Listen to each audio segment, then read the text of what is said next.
বিদ্যুৎজনিত দুর্ঘটনা এড়াতে ও বিদ্যুৎ ব্যবহারে সচেতনতা বাড়াতে ইন্দাসে স্কুলে স্কুলে সচেতনতা শিবির শুরু করল WBACDCL এর বিষ্ণুপুর ডিভিশন।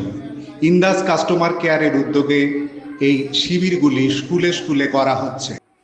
সচেতনতা প্রচারে বলা হয়েছে, ভিজে হাতে কোনো বৈদ্যুতিক যন্ত্রপাতি যেমন সুইচে হাত দেওয়া চলবে না, ভেজা কাপড় কোনো তারে মেলা চলবে না, মাঠে ঘাটে কোথাও তার ছিঁড়ে পড়ে থাকলে সঙ্গে সঙ্গে বিদ্যুৎ দপ্তরের টোল ফ্রি নাম্বার 19121-এ ফোন করতে হবে অথবা স্থানীয় বিদ্যুৎ দপ্তরে যোগাযোগ করতে হবে। কোথাও কোনো তার ঝুলে থাকলে বা পোল হেলে থাকলে অথবা কোথাও জল জমে থাকলে এবং তার ওপর দিয়ে কোনো রকম বিদ্যুৎ পরিবাহী তার গেলে সঙ্গে সঙ্গে স্থানীয় বিদ্যুৎ দপ্তরে খবর দিতে হবে।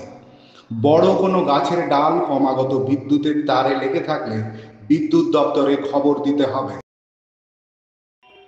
কৃষিকাজে নামার আগে দেখে নিতে হবে মাঠের কোথাও কোনো তার ছিঁড়ে পড়ে আছে কিনা অথবা কোনো তার বিপজ্জনকভাবে ঝুলে আছে কিনা। শূন্য করতে দেবে, তখন যে দেবে তার সব লেগে যাবে, তাই তো? তাহলে এটা কখনোই করতে দেবে না। হ্যাঁ, কেউ যদি করে সে হয়তো জানে না, তুমি বুঝিয়ে দেবে যে কেন। জেনে গেলে, সবাই জেনে গেলে তো, তাহলে তাকে তুমি তখন বুঝিয়ে দেবে, শুধু মানা করবে না।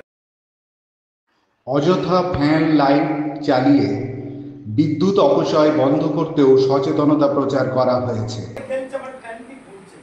তুই অন্য কিচ্ছু নয়, তুই সুইচ টিপে কিন্তু তুই একটা দেশের কাজ করলি, বিদ্যুৎ অপচয় নষ্ট করে দিলি। তুই ভাবছিস তুই কিছুই করিসনি, এই দেশের নাগরিক তুমি আমি সবাই। সুইচ থাকে, এরকম প্লাগ থাকে, এরকম সুইচ থাকে, দেখবে থাকে তো। এই সুইচ অন করলেই কি হয়? কারেন্ট চলে তো, তাহলে ছাত্রছাত্রীদের মধ্যে সচেতনতা গড়ে তুলে সমাজকে সচেতন করতে চাইছে WBACDCL এর বিষ্ণুপুর ডিভিশন।